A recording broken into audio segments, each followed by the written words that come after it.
Break के बाद एक बार फिर से आप सभी का स्वागत है। जामताड़ा में गैस सिलेंडर को लेकर लोगों की परेशानी लगातार बढ़ती जा रही है। बुदुडी स्थित इंडियन गैस गोदाम के बाहर योजनाबद्ध लंबी कतारें लग रही। हालात ऐसे हैं कि सुबह से ही लोग लाइन में लग जाते हैं, फिर भी सभी को सिलेंडर तक नहीं मिल पा रहा। मुकामी लोगों का कहना है कि सप्लाई कम होने के चलते ये स्थिति बनी हुई है। बुजुर्गों और आम लोगों को खास दिक्कत इस मौके पर हो रही है।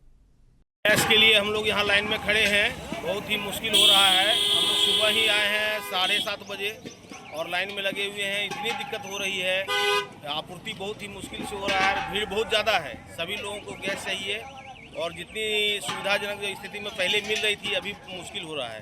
तो हम लोग अभी देखिए इतना टाइम तक हम लोग लाइन में खड़े हैं और गैस मिल नहीं रहा है। आशा है कि मिलेगा। उम्मीद बहुत लोग तो बता रहे हैं कि यहाँ तक नहीं आएगा, गैस की आपूर्ति कम हुई है, इसलिए गैस मिलने की उम्मीद कम है। क्या नाम है सर आपका? मेरा नाम हरि प्रसाद राम। हम स्कूल का सिलेंडर लेके आए हैं। हमको एमडीएम के लिए चाहिए 3 सिलेंडर और हम यदि वो नहीं होगा तो स्कूल का मध्याह्न भोजन बंद हो जाएगा। लगभग सभी लोग आकर के सुबह 6 बजे से लाइन में लग रहे हैं। गाड़ी आ जा रहा सुबह 7 बजे और यहाँ लगभग 9 बजे से शुरू कर रहा है। तो जिला प्रशासन से आग्रह है, डीसी साहब से आग्रह है जो सुबह जब गाड़ी आ जा रही है 7 बजे तो कम से कम 7 बजे से वितरण कर दे तो महिला पुरुष बुजुर्ग सभी को आसानी होगी। हम लोग तो युवा वर्ग है, हम लोग तो लाइन में खड़े होकर के ले सकते हैं, लेकिन बूढ़ा बुजुर्ग महिला बच्चियां सब लाइन में सुबह से लग करके अभी तक वितरण नहीं हुआ है। और जिला प्रशासन से आग्रह है जो सुबह जब गाड़ी आती है तो सुबह जल्दी वितरण कर दे तो लोगों को आसानी हो। मंत्री इरफान अंसारी समय समय पर इंसानियत की मिसाल अक्सर पेश किया करते रहते हैं। ऐसी एक खबर भी सामने आई जहां मंत्री ने सुखदेव मरांडी के परिवार से मुलाकात की, उन्हें हर मुमकिन मदद का यकीन दिलाया। बताते चले, मंत्री ने अपने सोशल मीडिया एक्स पर पोस्ट करते हुए बताया, जामताड़ा के पविया के पास हुई भीषण सड़क दुर्घटना जिसकी चपेट में 26 साल के सुखदेव मरांडी आए थे, उसके बाद इलाज के दौरान सुखदेव का निधन हो गया। इस कड़ी में मंत्री ने बताया, आज उनके घर पहुंचना हुआ, पूरे परिवार से मुलाकात की और परिवार की स्थिति देखकर मन भावुक हो गया। अत्यंत गरीब परिस्थितियों में जी रहा ये परिवार और अचानक आई ये मुसीबत हृदय विदारक है। मैंने परिवार के सदस्यों को ढांढस बंधाया और उन्हें विश्वास दिलाया कि इस दुख की घड़ी में मैं उनके साथ पूरी मजबूती से खड़ा हूं और सरकारी सहायता दिलाने का आश्वासन भी उन्हें दिया गया है। सीएम नीतीश कुमार के करीबी और राज्य सरकार के कद्दावर मंत्री श्रवण कुमार ने नए मंत्रिमंडल के गठन को लेकर बड़ा बयान दिया। बिहार शरीफ में मीडिया से बातचीत के दौरान उन्होंने साफ संकेत दिए कि फिलहाल राज्यों की सत्ता में कोई तत्काल बदलाव नहीं होने जा रहा। मंत्री श्रवण कुमार ने संवैधानिक प्रक्रिया का हवाला देते हुए कहा कि राज्यसभा के लिए मनोनीत होने के बाद किसी भी सदस्य को 15 दिनों के भीतर विधान परिषद की सदस्यता से इस्तीफा देना होता है। हालांकि कानूनी प्रावधानों के तहत कोई भी व्यक्ति बिना सदन का सदस्य बने अधिकतम 6 महीने तक मुख्यमंत्री पद पर बना रह सकता है। उन्होंने कहा कि राज्यसभा के वर्तमान सदस्यों की वैधता 9 अप्रैल तक है। ऐसे में पूरी संभावना है कि 9 अप्रैल तक नीतीश कुमार ही बिहार के सीएम बने रहेंगे।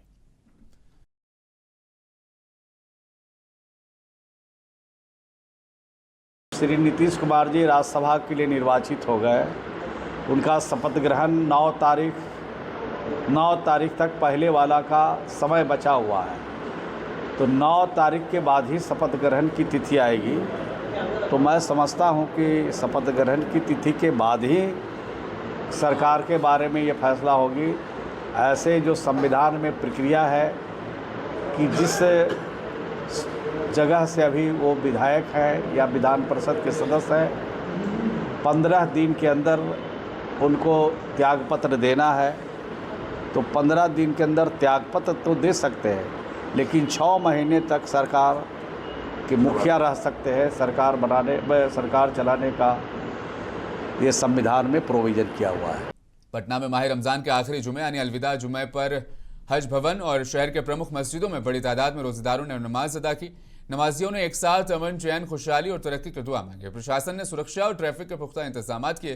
उलमाए किराम ने अपने खुतबे में भाईचारे, मोहब्बत और इंसानियत का पैगाम भी दिया। अलविदा जुमे के बाद ईद उल फित्र के लिए तैयारियां भी जोर शोर से शुरू हो गई है। आखिरी जुमा है रमज़ान शरीफ का। अपने आप में माशाअल्लाह रमज़ान शरीफ का आखिरी रोज़ा ही बहुत अहम होता है। मज़ीद बड़ा अल्लाह का इनाम हुआ कि जुमा भी आज आ गया है। 3 पैगाम याद रखना चाहिए। एक तो ये कि अल्लाह की तौफीक से रमज़ान के रोज़े पूरे हुए, तरावी की नमाज पूरी हुई और अल्हम्दुलिल्लाह हर जगह अल्लाह की तौफीक से कुरान मजीद की तिलावत की गई, ज़िक्र व अस्कार किए गए। अल्लाह कबूल फरमाए, अल्लाह का इस पर शुक्र अदा करें। देखिए, हम लोगों ने आज अलविदा की नमाज यहाँ अदा की और बहुत बड़े क्राउड में। सो वो रमज़ान का महीना गुजर गया लगभग, हम लोग उसकी हक़ अदा कर सके कि नहीं कर सके, अल्लाह ताला उसको कबूल करे हम लोग की इबादतों को। कल ईद है इंशाअल्लाह ताला, हम यही उम्मीद करते हैं कि पूरे मुल्क के ना कि सिर्फ मुसलमान बल्कि हिंदू, मुस्लिम, सिख, ईसाई सभी लोग जो ईद का मकसद है मोहब्बत का पैगाम देना है। नहीं, दुनिया में शांति हो और जंग ख़त्म हो, और अक़वाम मुत्तहिदा भी इसलिए कायम की गई थी कि जो ममालिक हैं वो अपने मसाइल को पीसफुल तरीक़े से हल करें। आदाब नाज़रीन, आपका मेज़बान मोहम्मद साद हुसैन असरफी। अभी मैं मौजूद हूँ बिहार की रियासत पटना के हज भवन में, जहाँ माह रमज़ान अलविदा जुम्मे की नमाज अदा की गई, आखिरी रमज़ान की नमाज अदा की, जहाँ लोगों ने बिहार, पटना और विभिन्न इलाकों से लोगों ने यहाँ आकर के नमाज को पढ़ा और अदा किया, और अमन चैन के भाईचारे के लिए दुआ मांगी गई। साद हुसैन, मुंसिफ टीवी, पटना। पटना से खबर है कि रमजान के आखिरी दिनों के साथ ईद उल फित्र की तैयारियां तेज हो गई है। फुलवारी शरीफ और आसपास के इलाकों में बाजारों में जबरदस्त भीड़ देखने को मिल रही। कपड़े, जूते, इत्र और सेवइयों की दुकानों पर खास रौनकें लौट आई है। टेलर की दुकानों पर भी भारी भीड़ है और कई जगह पर नए ऑर्डर बंद हो चुके हैं। घरों और मस्जिदों को सजाया जा रहा है।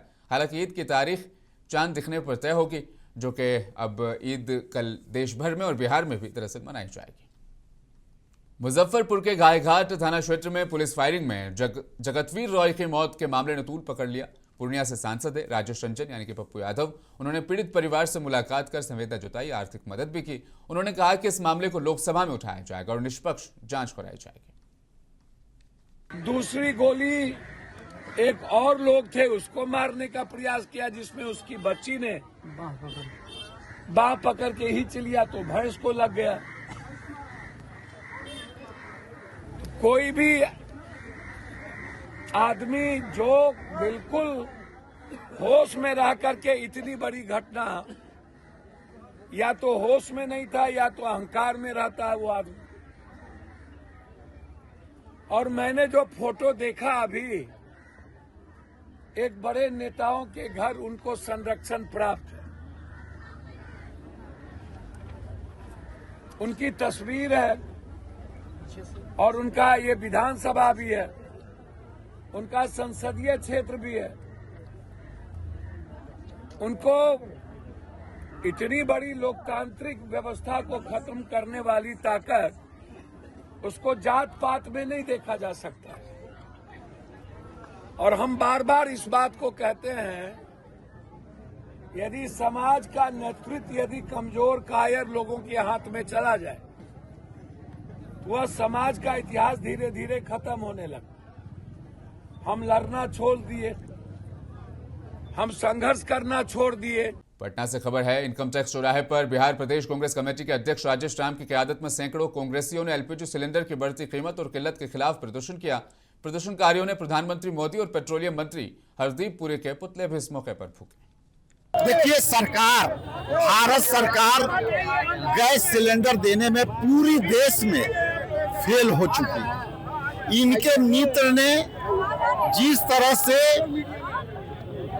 जो स्टेट ऑफ हॉर्मोज में जो गैस, जो देश के विश्व के सभी शिप उसी रास्ते से आते हैं, आज वो रास्ते बंद हो गए हैं और उसी का परिणाम है कि पूरे देश में एलपीजी गैस की किल्लत हुई है। जामताड़ा में डीसी आदित्य रंजन ने सदर अस्पताल में mother and newborn care unit यानी MNCU का उद्घाटन किया। सिविल सर्जन डॉक्टर आलोक विश्वकर्मा, SSP प्रभात कुमार और अन्य अधिकारी भी इस मौके पर मौजूद रहे।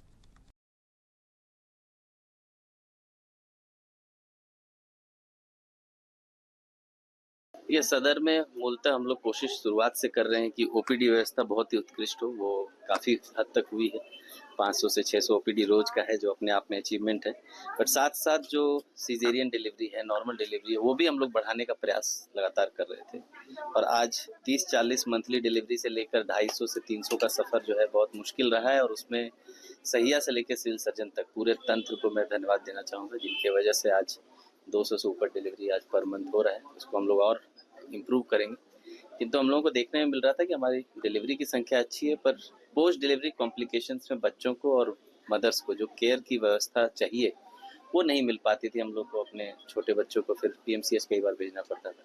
तो इसी तहत हम लोगों ने कोशिश की है कि एक कंगारू केयर यूनिट के साथ mother and child integrated unit develop करने की, और उस कॉन्सेप्ट के तहत यहाँ आज डेवलप हुआ है, जिसके कारण जो भी बच्चे हैं प्रीमेच्योर डिलीवरी है या पोस्ट डिलीवरी उसको कोई कॉम्प्लिकेशन है, तो वैसे बच्चों का केयर और मदर का भी साथ साथ केयर एक जगह हो, उसके लिए ये व्यवस्था डेवलप की गई। और आज हम लोगों ने देखा सारे बेड फुल है, और मैं कहूँगा कि सभी तरह के हर तरह के परिवार के बच्चे यहाँ आकर अपना मदर। जामताड़ा में राज्य सरकार की ओर से पुलिस को 14 नए 4 पहिया वाहन मिले हैं। कलेक्ट्रेट परिसर में DC रवि आनंद और पुलिस अधीक्षक राजकुमार मेहता ने संयुक्त रूप से इन वाहनों को हरी झंडी दिखाकर रवाना किया। इस मौके पर DC ने कहा, नए व्हीकल्स के जुड़ने से जिले में पॉलिसी सिस्टम और ज्यादा मजबूत होगा। साथ ही जामताड़ा पुलिस ने इस पहल के लिए CM हेमंत सोरेन का शुक्रिया अदा किया। बोकारो पुलिस को झारखंड सरकार की ओर से 39 नए तेज रफ्तार वाहन उपलब्ध कराए गए। पुलिस अधीक्षक हरविंदर सिंह ने बताया कि अत्याधुनिक वाहनों के उपयोग से पुलिस को पेट्रोलिंग में मजबूती मिलेगी। जैसा आप जानते हैं कि हमारे माननीय मुख्यमंत्री जी द्वारा झारखंड पुलिस को मॉडर्नाइज करने के लिए एक महत्वपूर्ण कदम उठाया है, जिसमें उन्होंने सभी जिलों को जो है काफ़ी अत्याधुनिक जो नई गाड़ियां हैं उनको समर्पित की हैं, जो कि पब्लिक की सेवा में आज से बोकारो में भी यहाँ पर आज से स्टार्ट होंगी। तो उसी का आज यहाँ पर फ्लैग ऑफ इवेंट ऑर्गेनाइज किया गया है, जिसमें यहाँ से सभी जो बोकारो जिला को आवंटित हुई 39 गाड़ियां हैं उसको आज से यहाँ बोकारो वासियों की सेवा में जो है समर्पित किया जाता है। हमें उम्मीद है कि आने वाले दिनों में ये जो है जो पेट्रोलिंग को हम सशक्त करने के लिए विभिन्न जो स्टेप्स ले रहे हैं उसमें एक ये महत्वपूर्ण कदम होगा, और जो हमारे सरकार की माननीय मुख्यमंत्री जी की जो सोच है, जिस पहल के तहत इसको आवंटित किया गया है जिलों को, उसको हम आगे ले जाने की दिशा में ये कदम होगा। डुमरी और निमिया घाट में ईद और रामनवमी को लेकर शांति समिति की बैठक हुई, जिसमें सभी समुदाय के लोग शामिल थे। प्रशासन ने त्योहार शांतिपूर्ण तरीके से मनाने और सरकारी गाइडलाइंस का पालन करने का आह्वान किया। डीजे साउंड पर पूर्ण प्रतिबंध रहा। रामनवमी जुलूस के निर्धारित रूट से गुजरने की भी अपील की गई और पूजा पंडालों में CCTV व आग रोकथाम की व्यवस्था जैसे सुरक्षा उपाय भी इस मीटिंग में बताए गए। सरकार के जो भी दिशा निर्देश गाइडलाइन से दिया गया, इसमें मुख्यतः कुछ बातें हैं जिनको बताया गया, जो भी गाइडलाइन हमको फॉलो करने के लिए बोला गया। जो रूट है वो कोई भी किसी तरह से डेविएट नहीं होगा। नया रूट को लेकर के जो है कि कोई विवाद नहीं करेंगे। डीजे को पूर्णतः प्रतिबंध किया गया है। डीजे हम लोगों ने बोल दिया कि डीजे किसी भी हालत में नहीं चलेगा। सभी इसे अंडरटेकिंग लिया जा रहा है। जो हमारी निरोधात्मक कार्रवाई है वो सारी कार्रवाई हम लोग कर रहे हैं। पुलिस फोर्स पर्याप्त मात्रा में है। प्रशासन की ओर से हम लोग आश्वस्त करते हैं कि आप लोग अच्छे से पर्व त्योहार मनाइए, किसी से वैमनस्यता की भावना नहीं रखते हुए, सभी के भावनाओं का आदर सत्कार करते हुए आप लोग पर्व त्योहार को अच्छे से मनाइए। जमशेदपुर से एक पॉजिटिव और इंस्पायरिंग पहल सामने आई, जहां तालाब झील में उगने वाली जलकुंभी अब महिलाओं के लिए रोजगार का जरिया बनेगी। दरअसल पूर्वी सिंहभूम के केरुवा डूंगरी पंचायत में स्वच्छता पुकारे फाउंडेशन ने महिलाओं के साथ बैठक कर वाटर हाइजीनिक से बनने वाले प्रोडक्ट्स की ट्रेनिंग दी। Notebook, photo frame, lamp set जैसे कई आइटम्स इन कुंभी से अब बनाए जा रहे हैं। मुखिया कानू मुर्मू ने इसे एक बेहतरीन कदम करार दिया। आज केरुवा पंचायत में स्मार्ट विलेज सेंटर बन रहा है और इनके माध्यम से हमारे जो पंचायत में जितना भी महिला है उनको स्वरोजगार से जोड़ा जाएगा।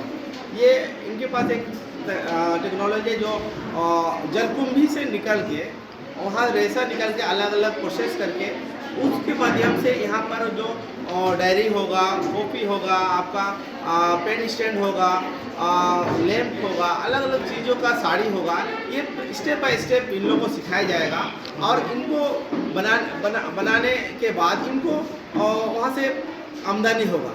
तो इस प्रकार का कार्यक्रम ये पहला फेज में है। आने वाला दिन और भी बहुत सारा चीज़ें हैं जो यहाँ पर होने वाला है। डुमरी से दर्दनाक रोड एक्सीडेंट की खबर सामने आई, जहां धावाटांड के पास तेज रफ्तार स्कॉर्पियो बेकाबू होकर पेड़ से जा टकराई। इस हादसे में एक शख्स की मौके पर ही मौत हो गई।